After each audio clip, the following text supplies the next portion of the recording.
ہمارا خیال تھا کہ اس کیس کا فیصلہ آنے کے بعد حکومت شرمندہ ہوگی، مگر ایسا بالکل نہیں ہوا۔ اب پتہ یہ چل رہا ہے کہ حکومت تو پچھلے 6 ماہ سے اصل میں انتظار کر رہی تھی کہ ہائی کورٹ میں مرضی کا بینچ آئے تاکہ اس سے من مرضی کا فیصلہ لیا جا سکے۔ اس کے لیے حکومت نے ہائی کورٹ میں پروموٹ ہی ایسے جج کو کیا جو پہلے عدت کیس میں حکمرانوں کی منشا کے مطابق فیصلہ دے چکے ہیں۔ اس سے پہلے سول جج نصر من اللہ نے عدت کیس کو ناقابل سماعت قرار دیا، پھر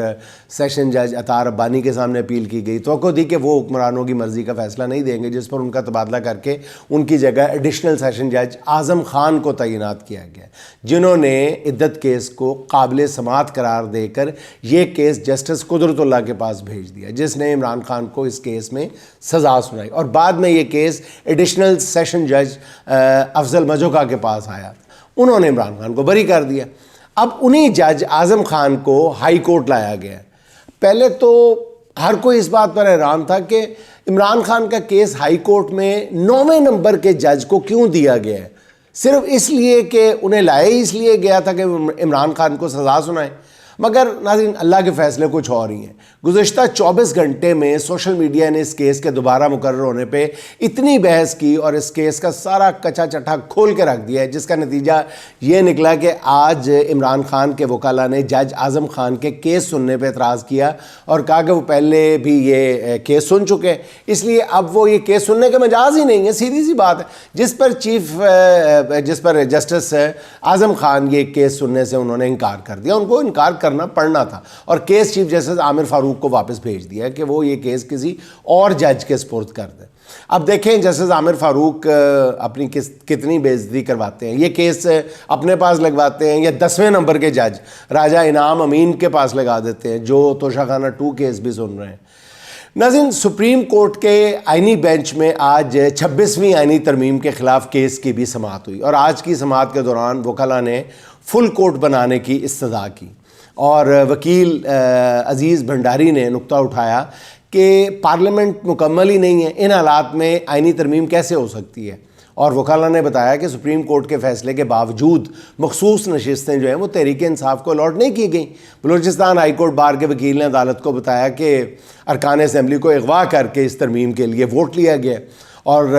آئینی بینچ خود تو 26ویں ترمیم کا سب سے بڑا بینیفیشری ہے، وہ اس کیس کو سننے کا مجاز ہی نہیں ہے۔ وکلاء نے اس کیس کی سماعت جو ہے وہ براہ راست نشر کرنے کی بھی استدعا کر دی ہے، جس پر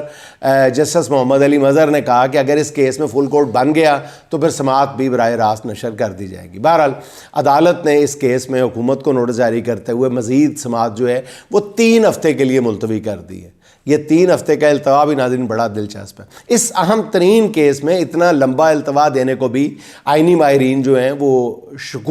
مشکوک نظروں سے دیکھ رہے ہیں، اور جن کا کہنا ہے کہ ان 3 ہفتوں کے دوران سپریم کورٹ میں نئے ججز کی تعیناتی چاہتی ہے حکومت، جن کی تعداد 8 تک ہو سکتی ہے، اور اس مقصد کے لیے جوڈیشل کمیشن کا اجلاس جو ہے وہ 11 فروری کو طلب بھی کر لیا گیا ہے۔ ناظرین، ابتدائی طور پر ہائی کورٹس کے 5 سینئر ترین ججز میں سے نئے جج جو سپریم کورٹ میں لائے جائیں گے۔ اچھا، یعنی نئے ججز کی تعیناتی کے بعد فل کورٹ بنانا بھی پڑ گیا تو بھی اس کا توازن جو ہے وہ حکومت کے ہاتھ میں ہوگا۔ بہرحال کچھ لوگوں کی عہدے کی خواہش جو ہے وہ ملک کو مکمل لا قانونیت کے گڑھے کی جانب دھکیل رہی ہے۔ اچھا ناظرین، سپریم کورٹ میں توہین عدالت کیس میں 6 رکنی بینچ کی انٹرا کورٹ اپیل پر گرما گرم سماعت ہوئی ہے، اور سماعت کے دوران ایک بار تو بالکل یوں لگ رہا تھا کہ ججز اپنا غصہ نکال رہے ہیں۔ ججز نام لیے بغیر ایک دوسرے پہ طنز کر رہے تھے اور اپنی صفائیاں دیتے ہوئے نظر آ رہے تھے، دوسرے میں غلطیاں نکال رہے تھے۔ اگر آپ نے وہ بات سنی ہو کہ کسی محفل میں ایک خاتون کھڑی ہو کر کہتی ہے کہ یہ مرد ہمیشہ دوسروں کی بیویوں کی طرف کیوں دیکھتے ہیں، ان کو اپنی بیوی نظر کیوں نہیں آتی، تو محفل پہ سناٹا چھا جاتا ہے۔ کچھ دیر کے بعد ایک شوہر کھڑا ہو کے کہتا ہے کہ بی بی اس کی سیدھی وجہ یہ ہے کہ انسان کو ہمیشہ دوسروں کی غلطیاں نظر آتی ہیں، اپنی غلطی نظر نہیں آتی۔ یہ برسبیل تذکرہ تھا۔ اچھا ناظرین، اگرچہ جسٹس منصور علی شاہ کے فیصلے کے بعد اب اس بینچ میں کیس کی سماعت کی کوئی ضرورت نہیں تھی، مگر بینچ کے سربراہ جسٹس جمال مندوخیل صاحب نے کوشش کی خاموشی سے کہ کسی طرح معاملے کو اس بینچ میں لایا جائے۔ درخواست گزار ایڈیشنل رجسٹرار سپریم کورٹ نظر عباس کی طرف سے درخواست واپس لینے کی استدعا کے باوجود مندوخیل صاحب نے ریمارکس دیے کہ دعویٰ واپس کیسے لیا جا سکتا ہے، یہ درخواست نہیں ہے۔ اس کے بعد سماعت میں ججز کے دوران کافی نوک جھونک ہوئی اور جسٹس جمال مندوخیل نے جسٹس منصور علی شاہ کے کیس کے فیصلے کا حوالہ دیتے ہوئے کہا کہ جس انداز میں توہین عدالت کا مرتکب قرار دیا گیا، اب میں ججز کمیٹی کے اجلاس میں نہیں جاؤں گا۔ اس پر جسٹس اطہر من اللہ نے کہا کہ جو کچھ ہو رہا ہے یہ عدلیہ کے اس ادارے کی بدقسمتی ہے۔ 6 ججز کے خط پر اگر سپریم کورٹ ڈٹ جاتی تو آج یہ حالات نہ ہوتے، اور جسٹس جمال مندوخیل کیس کی کارروائی مزید چلانے کے وہ موڈ میں نظر آ رہے تھے ہر طرح سے، وہ چاہتے تھے کہ معاملہ یہ چلے اسی کو، مگر وہ کسی نہ کسی طرح جیسے منصور علی شاہ کے فیصلے کو وہ چاہتے تھے کہ آج اسی بینچ سے کالعدم قرار دے دیا جائے، مگر جسٹس اطہر من اللہ نے ایک نہ چلنے دی، اور انہوں نے کہا کہ اگر یہ بینچ کارروائی جاری رکھنا چاہتا ہے تو میں بینچ سے الگ ہو جاؤں گا، اور ہمارے سامنے اس وقت کوئی کیس ہے ہی نہیں ہے، ہمارے سامنے جو اپیل تھی وہ غیر مؤثر ہو چکی ہے، تو پھر باقی کیس ہی نہ رہ گیا، اگر بینچ کارروائی جاری رکھنا چاہتا ہے تو میں معذرت کروں گا۔ جس پر بینچ کے سربراہ مندوخیل صاحب نے صورتحال بھانپتے ہوئے انٹرا کورٹ اپیل جو ہے وہ نپٹا دی اور کہا کہ وہ اس کی تفصیلی وجوہات بھی جاری کریں گے۔ اچھا ناظرین، 2 دن پہلے وزیر اعظم شہباز شریف صاحب نے کہا تھا، خطاب کرتے ہوئے کہا تھا کہیں پہ کہ یہ جو بیوروکریسی میں بدعنوانی اور کرپشن کے راستے نکالے گئے تھے یہ عمران خان دور میں نکالے گئے تھے۔ بلے بلے، یعنی انہوں نے کہا، اور آج دیکھیں کہ قدرت نے کیسے ان کے ہاتھوں سے فیصلہ کروایا ہے۔ ناظرین، یہ مطلب میں حیران ہوں کہ دوسروں کی آنکھ میں شتیر والا معاملہ کہ شہباز شریف صاحب جو ہیں وہ کہہ رہے ہیں کہ بیوروکریسی میں کرپشن کے راستے عمران خان حکومت میں کھولے گئے تھے، اور 2 یا 3 دن کے بعد ہی اللہ تعالیٰ نے، قدرت بھی دیکھ رہی ہے نا سارا کچھ، کہ وہ شہباز شریف سے کیا انہوں نے شہباز شریف کے ہاتھوں کام کروایا ہے۔ ناظرین، فیض احمد صاحب جو ہیں وہ ڈی جی کسٹم اکیڈمی تھے، 22ویں گریڈ میں ہیں یہ، اور شہباز شریف صاحب ڈیووس میں جب عالمی لیڈرز کے ساتھ بیٹھے ہوئے تھے تو وہاں پہ انہوں نے کم و بیش فیض احمد کا نام لے کے کہا تھا کہ میں نے پاکستان میں کرپٹ ترین جو سینئر افسران ہیں ان کی لسٹ بنوائی ہے، اور ان کو ان کے عہدے سے ہٹا دیا ہے، میں نے تمام رکاوٹیں دور کر دی ہیں، اب وہاں پہ صرف شفافیت ہوگی پاکستان میں۔ یہ شہباز شریف صاحب نے بین الاقوامی رہنماؤں کے سامنے کہا تھا، اور وہ لسٹ بھی جاری کر دی تھی۔ ناظرین، اس لسٹ میں یہ فیض احمد صاحب کو پاکستان کا کرپٹ ترین افسر قرار دیا گیا تھا، 22ویں گریڈ کے فیض احمد صاحب کو۔ کس نے قرار دیا تھا؟ شہباز شریف صاحب نے۔ اور شہباز شریف صاحب نے آج کیا کیا ہے؟ آج انہی فیض احمد صاحب کو trade development authority of Pakistan کا چیف ایگزیکٹو لگا دیا ہے، پاکستان کے کرپٹ ترین افسر کو۔ میں نہیں کہہ رہا، یہ حکومت نے لسٹ جاری کی تھی، اور لسٹ کے کو 20-25 افسران تھے یا اس سے بھی شاید زیادہ تھے، تو نمبر 1 پہلے نمبر پہ جس افسر کا نام تھا وہ یہ فیض احمد صاحب تھے، اور ان کو کھڈے لائن لگایا ہوا تھا، ڈی جی کسٹم اکیڈمی لگایا ہوا تھا، اور آج ان کو اپنے قلم سے محترم جناب وزیر اعظم صاحب نے chief executive trade development authority of Pakistan لگا دیا ہے، اور بیوروکریسی میں کرپشن کے راستے نکالے تھے عمران خان صاحب نے۔ اچھا رکھو، ماشاء اللہ۔ میں حیران ہوں ناظرین کہ ان لوگوں کو جب یہ بات کرتے ہیں تو ان کو کچھ نظر کیوں نہیں آتا، ان کے سارے جو حواس ہیں وہ گم کیوں ہو جاتے ہیں۔ ان کو یہ نہیں پتہ ہوتا کہ جو ہم کر رہے ہیں، دوسرے کو تانا دے رہے ہیں، یہ اسی دن ہمارے منہ پہ آ کے لگے گا۔ آپ نے شاید سنا ہو کہ ایک وہ شوہر آتا ہے دفتر سے تھکا آ رہا ہو، کھانا کھانا شروع کر دیتا ہے، اور پوری 1.5-2 روٹیاں کھانے کے بعد بیوی کو کہتا ہے کہ کیا مصیبت ہے، سالن میں نہ نمک ہے، نہ مرچ ہے، نہ ہلدی ہے، پھیکا سالن کھاتا چلا جا رہا ہوں، پھیکا سالن، سارا دن تم موبائل میں گھسی رہتی ہو، موبائل کے علاوہ تمہیں کام ہی کوئی نہیں ہے، تمہیں ہوش سے کھانا ہانڈی پکانی کب آئے گی؟ تو بیوی غصے سے کہتی ہے کہ سرتاج، جب سے آپ تشریف لائے ہیں آپ خود موبائل میں گھسے ہوئے ہیں، اور سارے نوالے آپ سالن کی بجائے پانی میں ڈال ڈال کے کھا رہے ہیں۔ تو پاجی شہباز شریف صاحب آپ بھی اس وقت سے سارے نوالے جو ہیں نا وہ پانی میں بھگو کے کھا رہے ہیں. خود پہلے ہوش کریں, دوسروں کو تانا دینے سے پہلے کہ موبائل میں ہم خود گھسے ہوئے ہیں. اچھا ناظرین, چھوڑیں ان باتوں کو, اب کچھ بات ہو جائے خالصتاً سیاسی محاذ کی, جہاں عمران خان کے فیصلوں نے تھرتھلی مچائی ہوئی ہے اور حکمرانوں کے ناک میں دم کیا ہوا ہے. القادر ٹرسٹ کیس میں سزا دلوانے کے بعد حکومت کا آبویسلی خیال تھا کہ خان اپنے موقف میں نرمی پیدا کرے گا, مذاکرات کی ٹیبل پر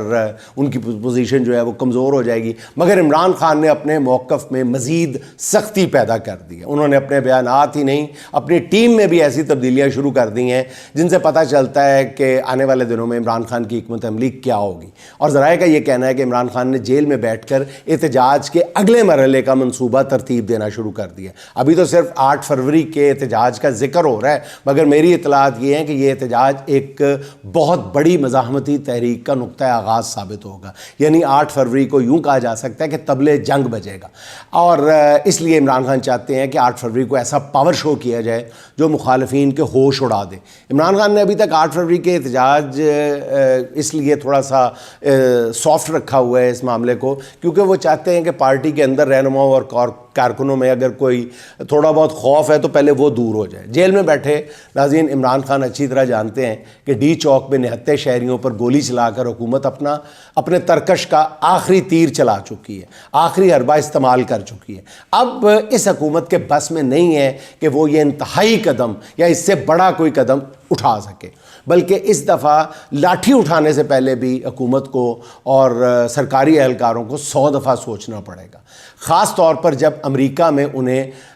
جو بائیڈن جیسی سہولیات میسر نہیں ہیں, بلکہ ٹرمپ جیسا صدر آ گیا ہوا ہے جس نے آج کی تازہ ترین اطلاعات کے مطابق جب کولمبیائی غیر قانونی امریکہ میں جو آباد ہیں کولمبین باشندے, ان کو جہاز میں سوار کر کے جب کولمبیا بھیجا تو کولمبیا کے صدر نے انکار کر دیا کہ جی میں نے اس جہاز کو اور ان لوگوں کو واپس نہیں کولمبیا لینا.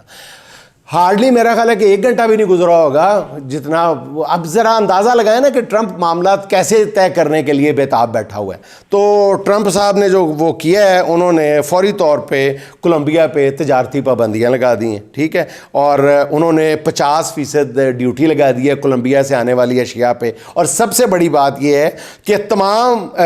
کولمبین حکومتی ارکان کے امریکی ویزے کینسل کر دیے ہیں.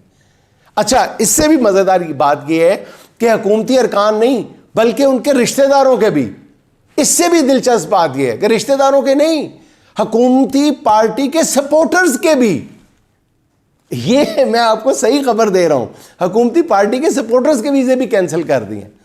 اور ناظرین ابھی آپ دیکھتے جائیں کہ آنے والے دنوں میں ہوتا کیا ہے. جب عمران خان نے بھی اسی لیے چن کر ایسے لوگوں کو پارٹی میں آگے لانا شروع کر دیا جن کی پارٹی اور اس کی قیادت سے وفاداری جو ہے وہ کسی بھی شک و شبے سے بالا تر ہے. یہ شک ہی لے کے بیٹھا رہا ہے نا. پچھلے آپ 2-3 احتجاج دیکھ لیں کہ حکومتی جو شرارت ہوتی تھی وہ یہی ہوتی تھی کہ پی ٹی آئی کی قیادت کے حوالے سے شکوک و شبہات پیدا کر دیے جائیں. اس دفعہ عمران خان نے یہ رکھنا بھی بند کر دیا, اور وہ اب جن کی مطلب جب ایسے لیڈر سامنے آئیں گے تو پھر کیا ہوگا. تو ناظرین اس حوالے سے میں آپ کو یہ بھی پہلے بھی عرض کیا تھا, دوبارہ بتا دوں کہ آنے والے کچھ دنوں کے دوران کئی ایک حیرت انگیز پی ٹی آئی کی قیادت میں نئے چہروں کے حوالے سے خبریں سامنے آئیں گی. اچھا, دوسری طرف ناظرین حکمران بھی اپنی نئی صف بندی میں مصروف ہیں. وزیر داخلہ محسن نقوی کا دورہ امریکہ بھی انہی کوششوں کا حصہ ہے. البتہ نقوی صاحب نے وہاں پہ جن سے ملاقاتیں کی ہیں وہ ان کا حال پہلے بھی عرض کیا ہے کہ جیسے ملاقات کر کے نکلتے تھے جس سے بھی تو پیچھے سے وہ ٹویٹ کر دیتا تھا, جو بھی رکن پارلیمنٹ تھا وہ کہہ دیتا جی فری عمران خان, یعنی محسن نقوی صاحب کی چھیڑ بن گئی تھی.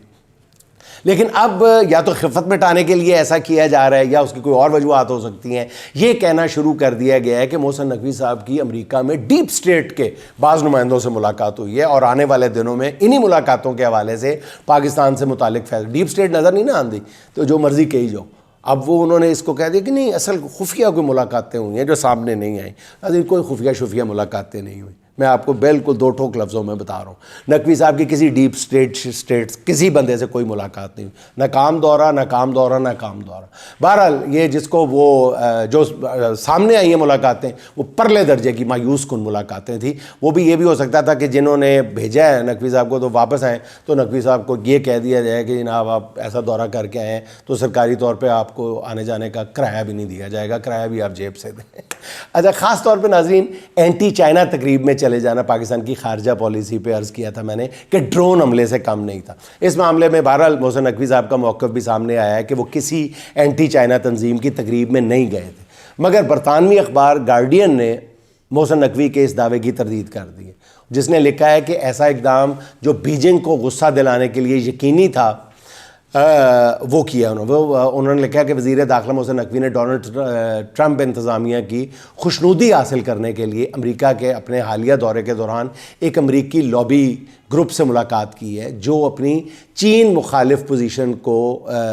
آگے کرنا چاہتا ہے۔ فی الحال ایک بات تو ناظرین طے ہے کہ موجودہ جعلی اور اصلی حکمرانوں کے لیے امریکہ سے کسی طرح کی کوئی اچھی خبر نہیں آ رہی اور نہ ہی مستقبل میں آنے کا کوئی امکان لگ رہا ہے۔ اچھا ناظرین، میں صرف آج ایک چلتے چلتے ایک بات کا ذکر کرنا چاہتا ہوں۔ آج میری نظر سے ایک ٹویٹ گزری ہے عمران ریاض صاحب کے بارے میں کہ ان کو پاکستان سے ان کا ایگزٹ جو ہے وہ فیسیلیٹیٹ کیا گیا تھا، یعنی وہ ان کو یعنی کہنے کا مطلب یہ تھا کہ پاکستان سے ان کو بحفاظت نکالا گیا تھا۔ ناظرین، ایسی ٹویٹس نہیں کرنی چاہیے، ایسی باتیں نہیں کرنی چاہیے۔ جو بھی جس گروپ سے تعلق رکھتا ہے، جو بندہ بھی اس ملک میں رول آف لاء کا حامی ہے، میرا خیال ہے آپ نے میرے منہ سے بھی بہت